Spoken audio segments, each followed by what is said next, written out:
ઇટલીમાં ભારતીય શ્રમિકના મોત પર હોબાળો. અનેક જગ્યાએ દેખાવ થયા. ઇટલીમાં ખેતરમાં કામ કરતા ભારતીય નાગરિકના મોતનો મામલો ચર્ચામાં છે. ખેતરોમાં કામ કરતી વખતે ભારતીય નાગરિકનો હાથ કપાઈ ગયો હતો. આ દરમિયાન મદદ કરવાને બદલે ખેતરના માલિક દ્વારા તેના ઘરની નજીક રોડ પર છોડી દેવામાં આવ્યો હતો. ઇટલીના લેટિનામાં ખેતરોમાં કામ કરતી વખતે ભારતીય નાગરિક સતનામ સિંહનો ઘાસ કાપતી વખતે હાથ કપાઈ ગયો હતો. સતનામની ઉંમર 30 થી 31 વર્ષની આસપાસ હોવાનું કહેવાય છે. આ દુર્ઘટના બાદ ખેતર માલિકે સતનામની સારવાર કરવાને બદલે તેને પોતાના ઘર પાસે રોડ પર છોડી દીધો હતો.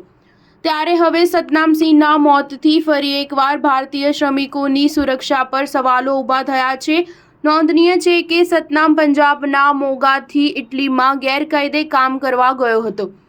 ઇટલીમાં હાજર ભારતીય સમુદાયના લોકોએ સતનામ સિંહ પરના આ અત્યાચાર સામે અવાજ ઉઠાવવા શરૂ કર્યું છે.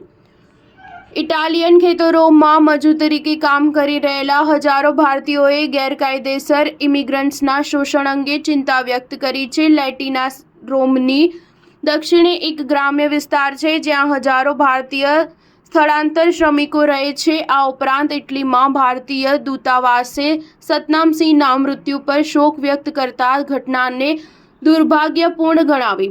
દૂતાવાસે સોશિયલ મીડિયા પર પોસ્ટ કરતા કહ્યું કે અમે ઇટલીના લેટિનામાં એક ભારતીય નાગરિકના મૃત્યુના સમાચારથી વાકેફ છે અને સ્થાનિક વહીવટીતંત્રના સંપર્કમાં છીએ. પરિવારનો સંપર્ક કરવાના પ્રયાસ કરવામાં આવી રહ્યા છે. સ્ટાર ન્યૂઝ 7 હંમેશા સચ્ચાઈની સાથે.